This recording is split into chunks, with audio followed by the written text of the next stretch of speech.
Hey guys, welcome back. It's another beautiful day out here in LA. Happy Sunday. Happy Sunday. Guess what, you guys? I'm a part of this secret club. This secret society. No, I'm just joking. No, look, actually, I got this.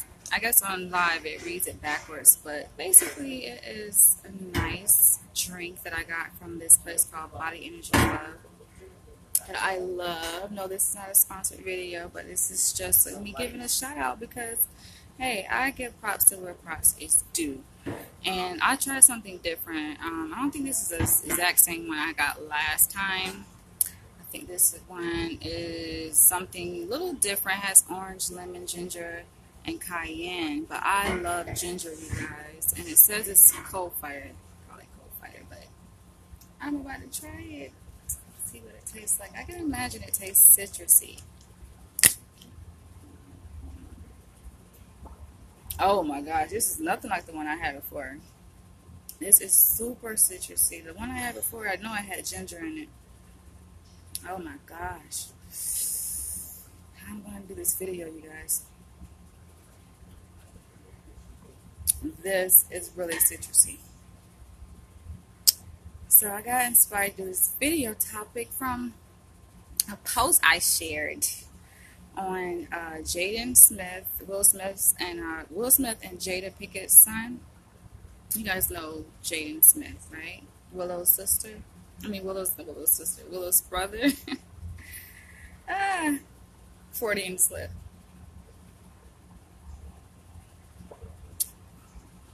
Has an acquired taste.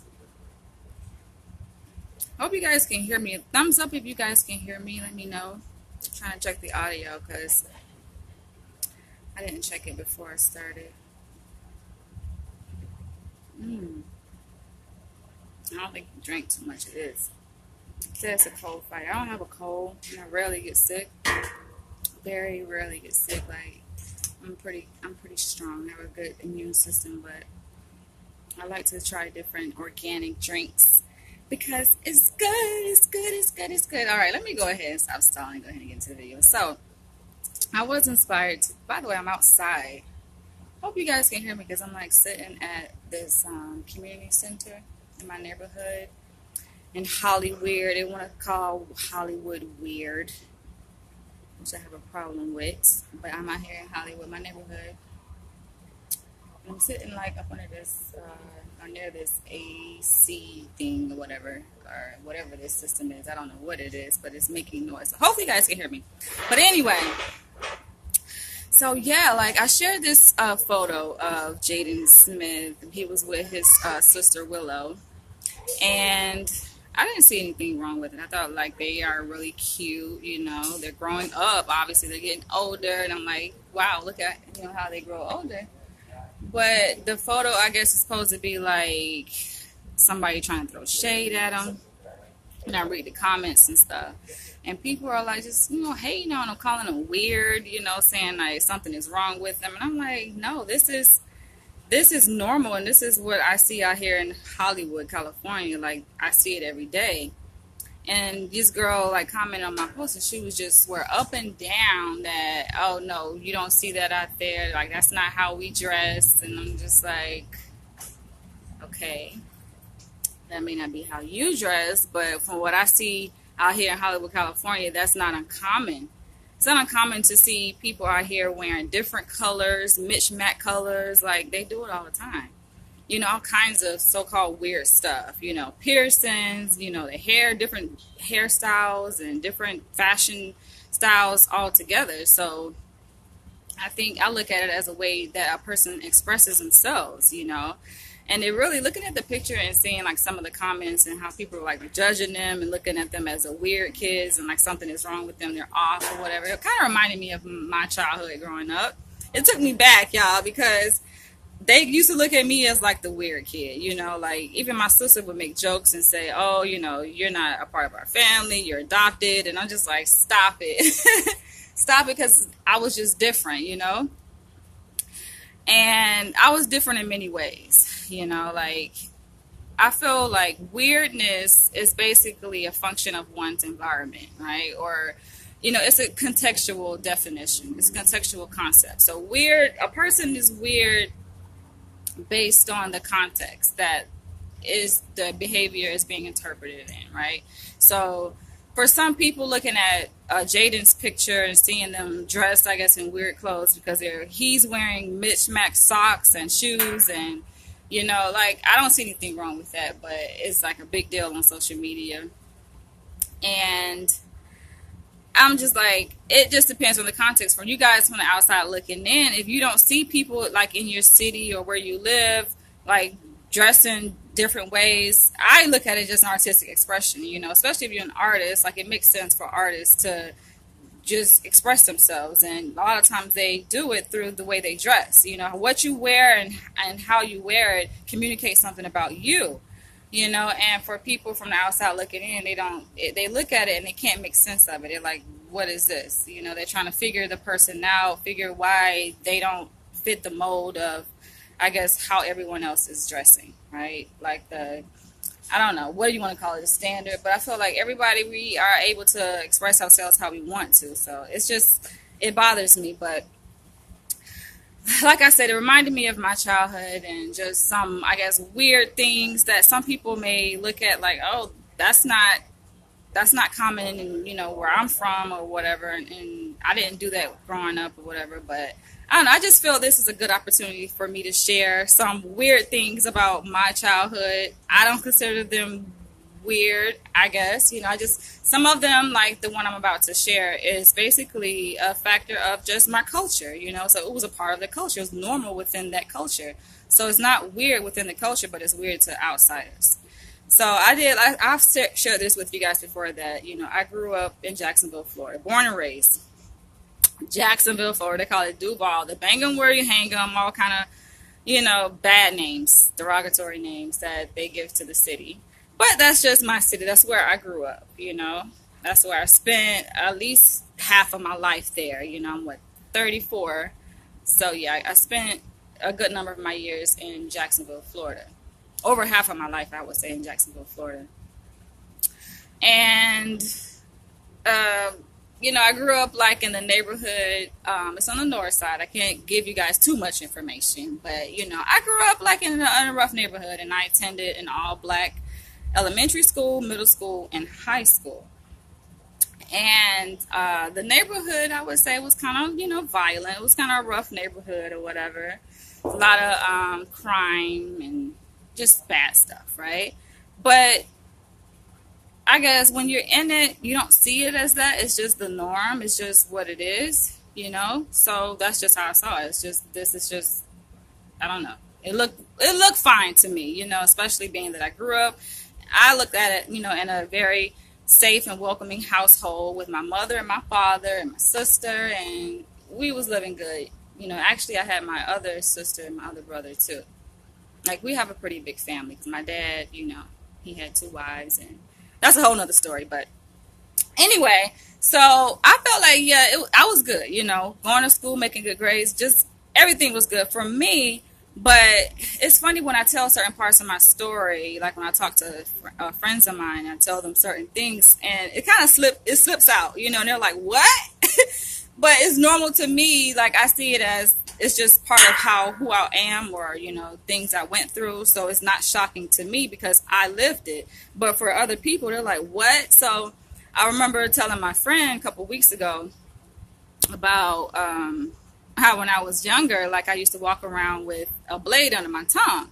And he was like, what? He was like, what? He couldn't believe it. He was like, I didn't know that you did that. And I was like, yeah.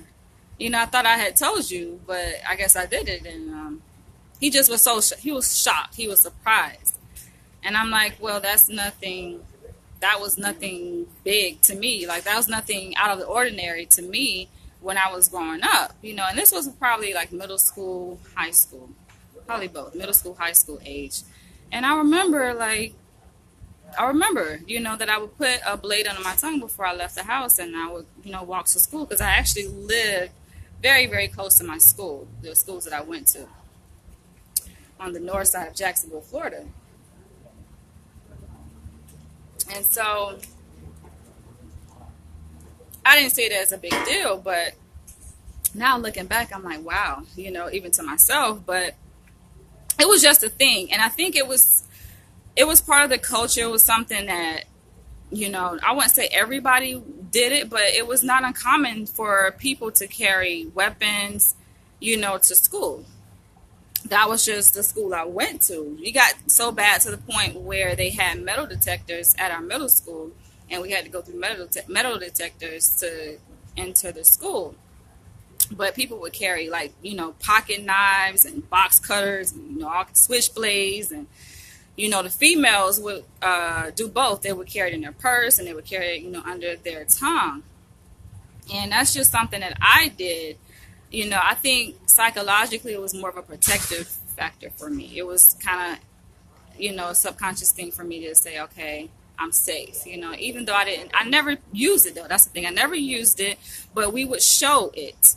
Like, people who would hide a blade under their tongue, they would show it to people, and it was almost as this thing is like, hey, don't fuck with me kind of thing, like you don't even have to say it. The blade says it for you, and some people would know, and then if word got around, like, okay, she carried a blade under her tongue, then nobody would mess with you, right? So I never got into any fights at the all black schools that I went to. It was surprising, because it was so many fights going on. So it was surprising. I actually didn't get into, fights until I actually went to a white school, which is a whole nother story. Maybe I'll come back and tell you guys about those fights. But, I find it quite interesting. And that was just part of the culture. That was just, I guess, one weird thing. My friend found it shocking and was like, of course I don't do that now. And there's nothing wrong with my tongue. People wonder, like, oh, do you ever get cut? It's like, no, it's weird that how a person positions the blade under the tongue never cut themselves, And so that's one weird thing, I guess you guys can say. I don't really see it as weird. It's just more of a cultural thing that I just learned to adapt to my environment. And another, I think, fun thing I remember I used to do was I would string up my shoes backwards. And so how most most people on their tennis shoes, you string it up from your toes to your ankle, right? But I would do it in the reverse. I would string it up, start from the my ankle, and then work my way, down and string it up to my toes, in the direction of my toes. And it was like a trend because no one else was doing it at my school. And before you know it, like within weeks, a good number of people have their shoestrings backwards, right? So it was like a trend, but I felt like, I don't know, that's just my way of expressing myself and being different. And I was different in so many ways, I think, growing up, like not just in the way I dressed, but, the weird people, I think, have a bad reputation in school. A lot of people look at the weird students as, oh, something is wrong with them. But a lot of times the weird students were also the smart ones, the geeky ones. And I actually was one of those, and I think I isolated myself, I think, more than what I needed to. But I would really kind of just be to myself and kind of set my own, I guess, my own clique, so people would want to be with me and hang out with me. And I was just, I guess, different. I don't consider myself weird, just very different. I would read a lot of books, reading is not something that I just started, with my literary organization. Like, I've been into reading, I've read a lot of books as a child, and that was just, I don't know, that was my comfort. That's how I took comfort and, enjoy my life, like that was a hobby of mine. But more than just a hobby, it was something that gave me comfort. That was like my friend, being able to immerse myself in a different world of fiction was just how I was able to interact with the world, I guess, because I really didn't. I mean, I had friends, but just different kinds of friends, different types of relationships with people. But for the most part, I was by myself, I guess the loner person. And I enjoyed it. Like, a lot of times people like to pathologize that kind of behavior and say, oh, where they're schizoid or schizotypal, or, they have avoidant personality or something, like they don't want to interact with people or have social relationships with people. And it's just like, it's not for people who are like that. They just prefer that. That's just who they are. Like, for them to engage and interact, that becomes a problem for them. So it depends on how you look at it, but it's just like, if they're happy, if people are happy being alone, then let them be alone. They're not causing harm to anyone. And so I was just one of those people kind of just sticking to myself, and I was fine with that, but and it came with the labels, it's like, oh, she's weird, she's always in the room reading books, and I was reading a lot of books, like very, very smart, educated, self-educated, even as a little girl in grade school and elementary school. And I don't know, that was just me. And I ain't gonna give y'all too much, because I talk about a lot of stuff in my documentary and my book, American Dreamer. But I'll just give y'all a little peek into my weird childhood, which I don't consider to be that weird. And another thing I remember, and it actually started when I was young. I remember probably as early as maybe kindergarten, maybe even preschool. Very young, and I used to cross-dress. Now, when you're that young, they don't look at it as cross-dressing. They look at it as, oh, kids just do that. That's normal for kids to wear their parents' clothes, but I would like to wear my father's clothes, like I looked at it, wearing his clothes to me, dressing up as my father, this is when I was, very young, 5, 6, 7.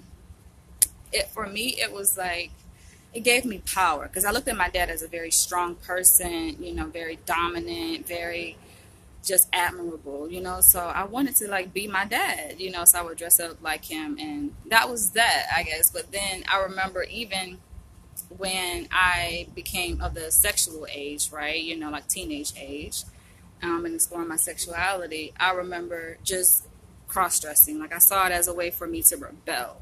And I didn't do it until I think this was it high school? I think a little after high school, definitely in my first few years of college, I would wear boy clothes, I felt comfortable wearing, my baggy, back then baggy jeans were in, so I would wear baggy jeans, I would wear, t-shirts, collared shirts, actually, the polo shirts, the hat. I was dressing I guess, a dyke, as they say, right?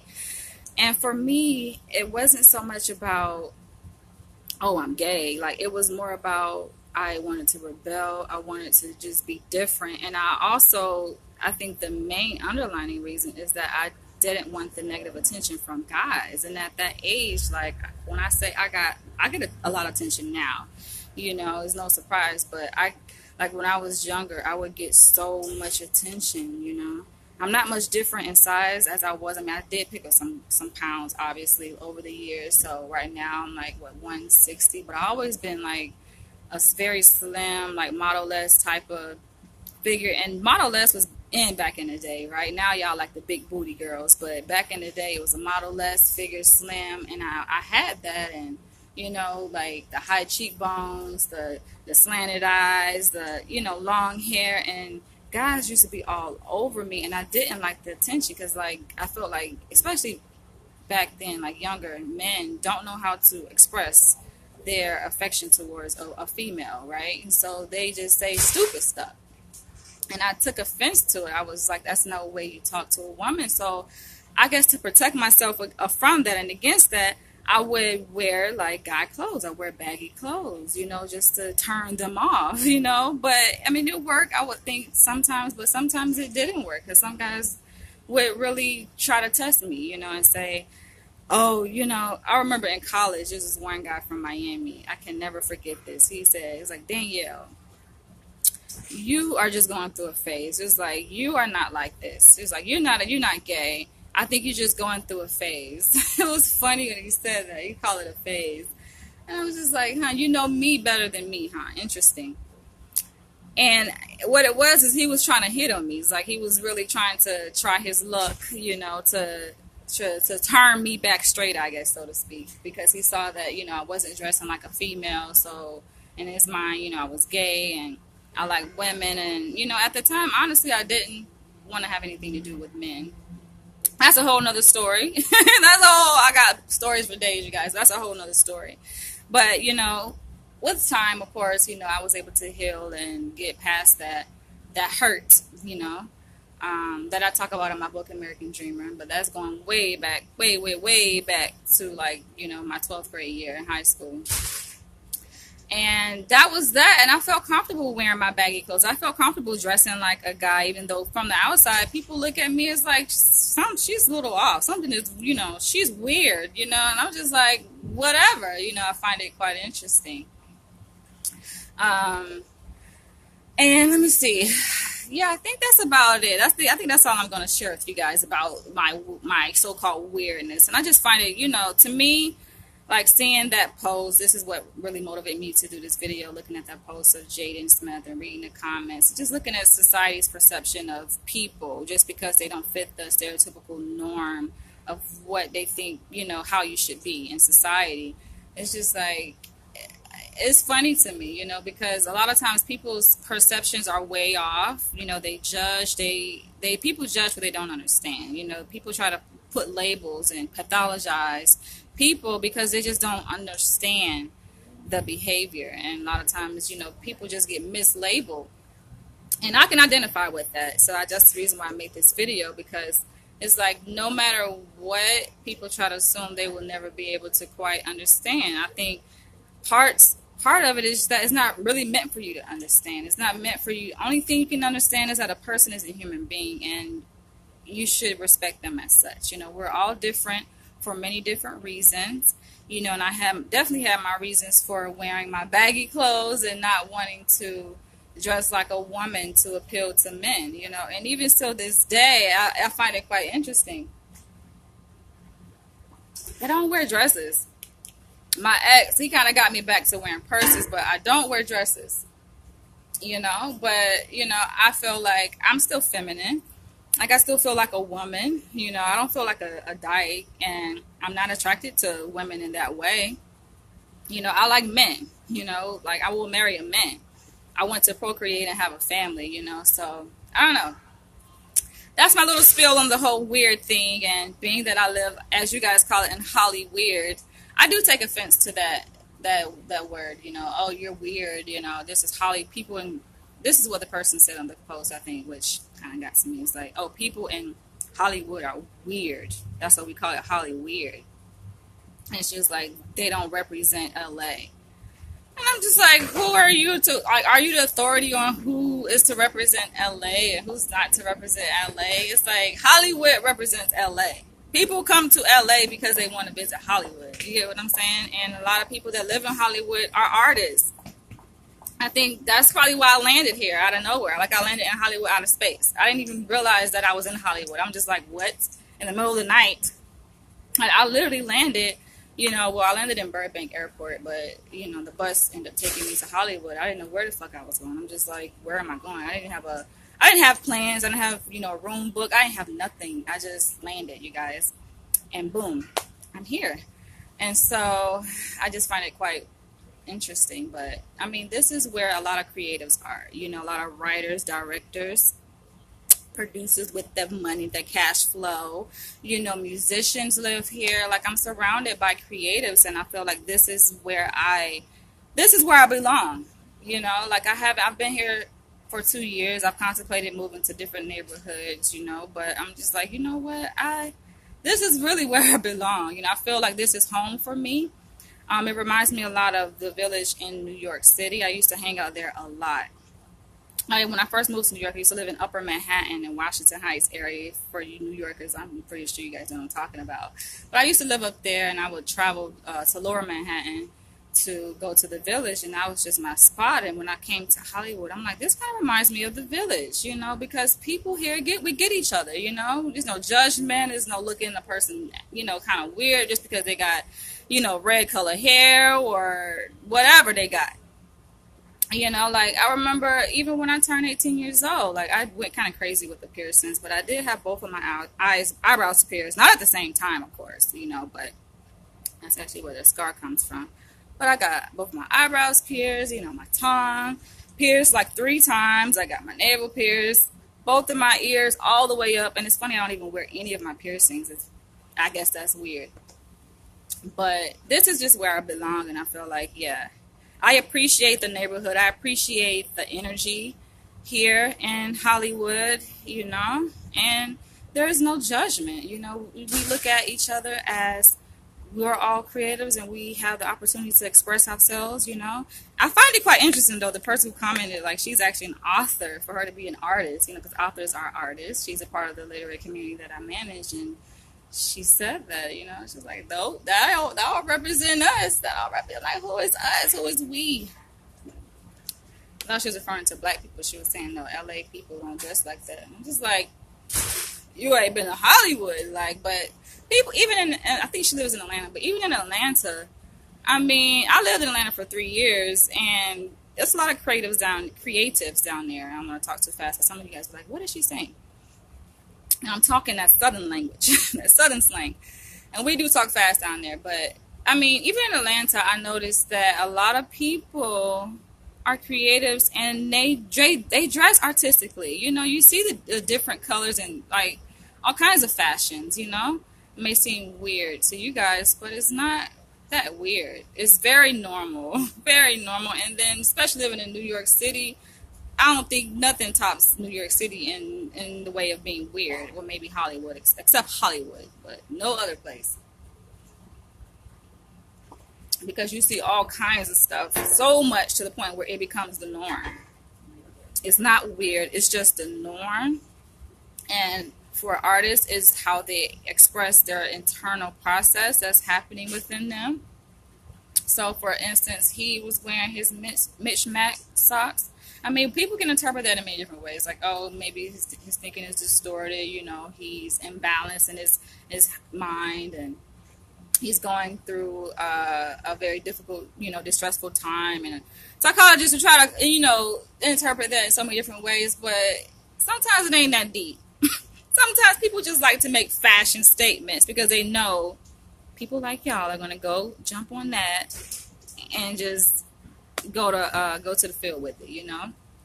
And people like to spread that types of stuff, you know. So a lot of times it's very strategic in what we do. Y'all don't realize that, you know. Artists, we have different ways of expressing ourselves. We create in so many different ways. And some of y'all just, of course, you're going to come with your judgment and you like, what's going on? You don't get it. But that's just, while y'all up there hating, guess what we do? We continue to make that paper. We make that paper, baby. But I love it, though. That's how I say, y'all keep sharing, because I love it. You need to go down to hockey.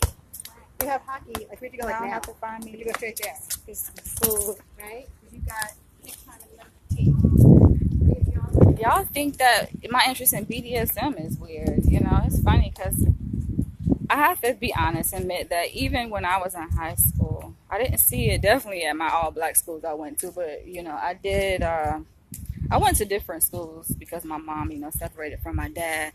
And when I went to St. Augustine to live with my mom, I went to an all-white school, right? But mostly predominantly white school. You know, of course, it had black students like myself.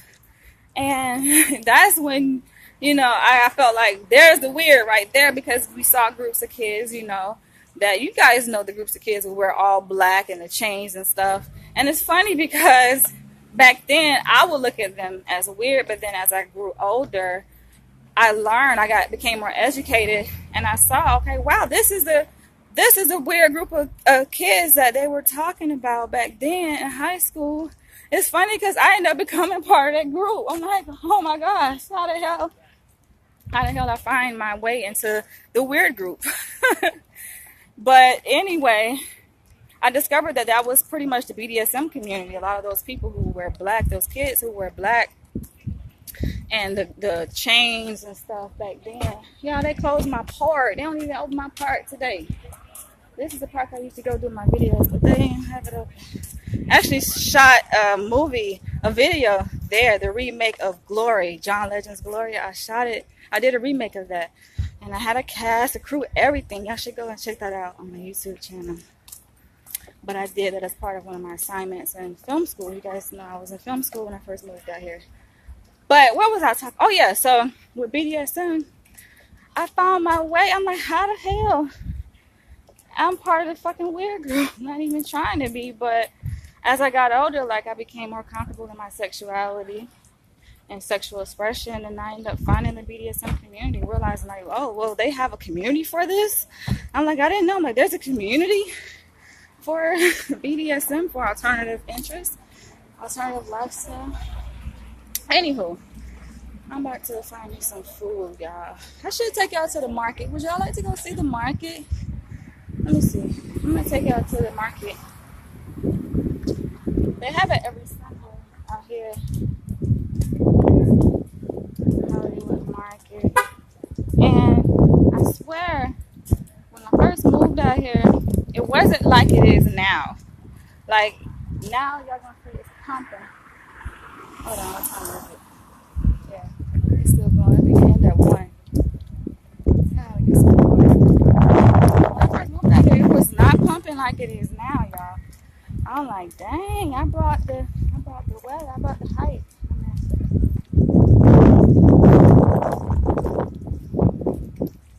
Y'all get me with that though. Yesterday, I felt good releasing those tears in my video yesterday. You know, like, and for people who really know me, like, most people who are friends with me have seen me cry. Most of my professors have seen me cry because I'm an emotional person and I don't mind being that, you know. I'm a logical person. There's this like stereotype that, oh, women are emotional creatures, like as if we don't have any cognition or we can't think. And it's like, you can be both. You can be emotional and you can be logical. You know, it's a matter of regulating your emotions and knowing when to just let your emotions flow. It's okay to cry. People look at that as a sign of weakness, and I'm like, no, that's a sign of strength for me, because every time I cry, I feel strong. You know, I feel great when I cry. I'm not ashamed. You know, I think that for people who misinterpret that as a sign of weakness, it's like sometimes people who cry, you don't want to show that because people are misinterpreting your expression. You know, that's like anger.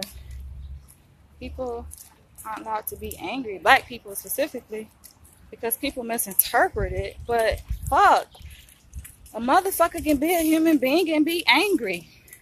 So what? So what? You know? That's why I like Hollywood, and that's why, you know, I'm a creative. I like the movie world. I've been in, you know, several movies as a background actor, and I've always said this, like, that working as a background actor, what the fuck? I've worked with, you know, Tyler Perry. I work with many different directors. Sometimes y'all take a picture and be like, oh, I saw you on TV. I'm like, I ain't even seen the show yet, you know, but I like being in that environment. Why? Because I feel at home. I feel I can be myself. There's no judgment. I'm around other people who aren't afraid to express themselves. See, y'all living behind the curtain because y'all are afraid to express yourself and be who you really are. So you put on a front for society. But no, when you're an artist, you can be yourself. That's the freedom, I think, of artistry. You can be who you are. Who gives a fuck what people think?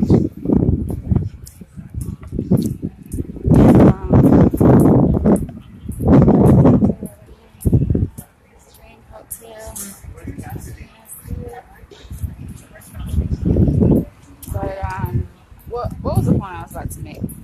So, yeah, I've been, you know, working on movie sets and stuff. It's like you have that opportunity to just be yourself. There's no other way to put it, you know.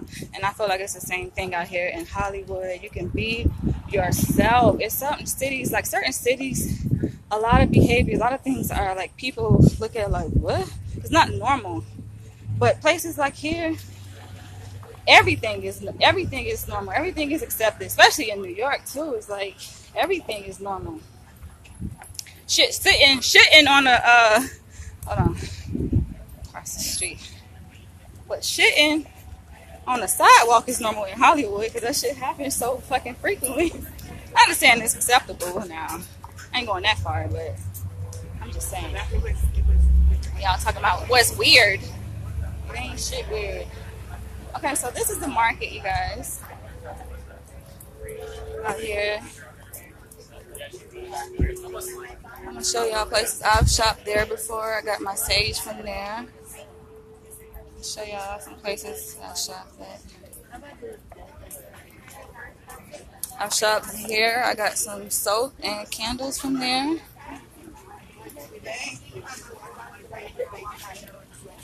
A lot of this stuff is handmade, made by the artists.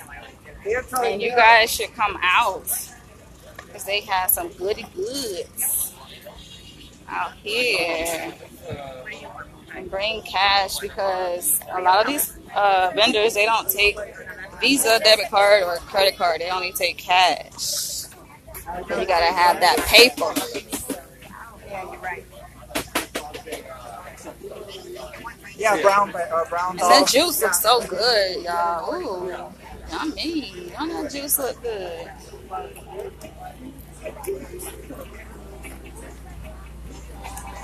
Now, I know oftentimes I talk about how they don't have good food out in LA, but this is when they actually do have good food, when they have the market, which is only on Sundays out here. This is where I get my, I've eaten there before, the chicken. He got the best chicken out here. But yeah, this is actually when they have some, good food. For people who are health conscious, as myself, I try to take good care of myself, love my body. Gotta love yourself, inside and out. And they got some more down this street. So this is Ivar right here. I just turned onto Ivar off of Selma. And they have more vendors down here. People that grow their own crops and vegetables and fruit. And they come out here and sell it at the farmer's market. Hollywood Farmer's Market out here.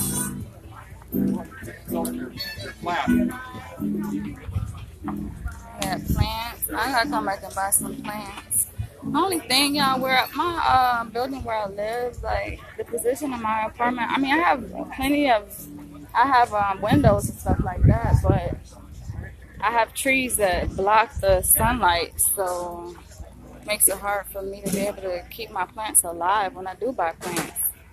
Because I bought some palm trees and put them in my, I bought some palm trees and put them in there, my thing, and they dead. Y'all can go back and show y'all my palm trees, but they dead.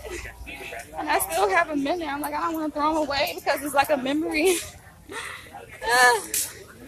But yeah, you gotta make sure you have sunlight. Plants need sun to grow, y'all. And it wasn't the trees outside, like they have palm trees outside. It's a beautiful view. Like, don't get me wrong, I like the view, the palm trees, but they block the sunlight from coming into my apartment. I can't water. I can't. Not water. I can't get any sunlight to them. So they die on me, y'all. There was some really big, tall palm trees I had too. They're like 3 feet, maybe tall, I think.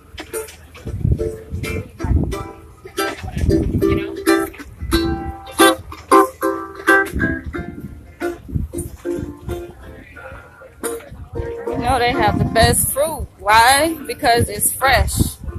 It's hand-picked. At least it's supposed to be fresh anyway. And we fight like that. That's the idea. Because, you guys buy it from the market. You don't know how long that shit been sitting there or how far it had to travel to get to you. You know? But this is locally grown.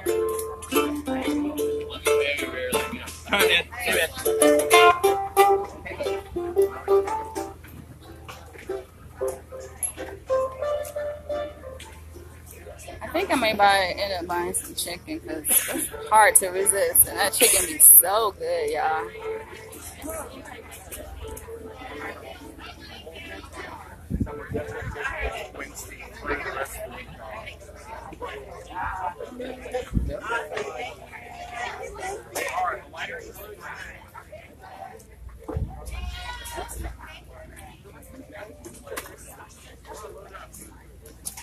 actually have to go home and wash clothes. That's the real reason why I came out, to get some quarters.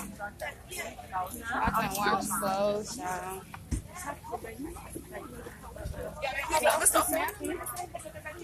And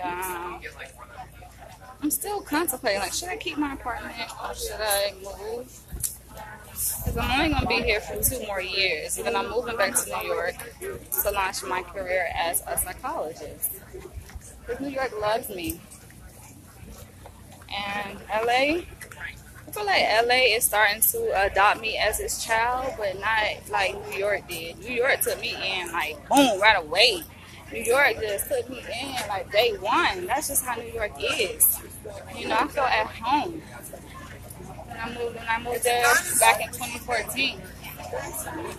So that's where I'm going to return when I finish my PhD studies. And I still have my stuff there, believe it or not. I have more of my stuff in New York, my belongings and stuff, than I have in LA. So I think it makes more sense to move back. There's less stuff I have to ship, but I think I'm going to go ahead and get me some chicken.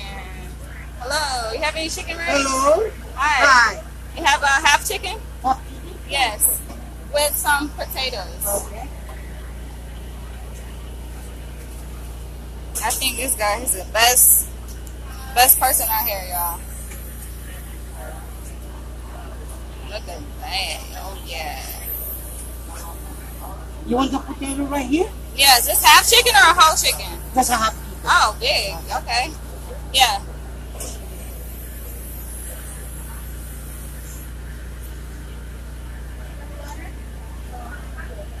Yo, Google lied to me because when I left, I checked the weather. Google told me it was 66 degrees outside. It don't feel like 66 degrees. It feels like 100 degrees out here. There's the hot pot right there. Okay. You want a pizza and a drink with this one? Oh, no, I don't need it. Hey. Yes, it's good. I recommend it. Yeah. All the ones. Pretty tasty. I like the seasoning he uses. Yes. Yes. I like the fact that it's crispy on the outside, but I'll be mushy on the inside. Yes, it's really good. Because otherwise, I hate rotisserie chicken. Yeah, it's just right. And everybody's like, "You are so food specific." $5. All right. Thank you. Hi. Yes, I love that place. But y'all, it is hotter than fucking 66 degrees. We can't be trusting Google all the time. He's not as accurate as you may think. It is hot. And you know what? I'm gonna turn this shit off. They got crabs out here. Soyons amis. Wall Street Journal. But yeah, I will be returning back to New York. That's my home. It's telling me I have 50 states to live, right? And even I can live outside of the country. I don't have to stay in the US. I had so many possibilities. I was even thinking about just moving to Africa. Shit, going back to the motherland and living there, you know? But who knows?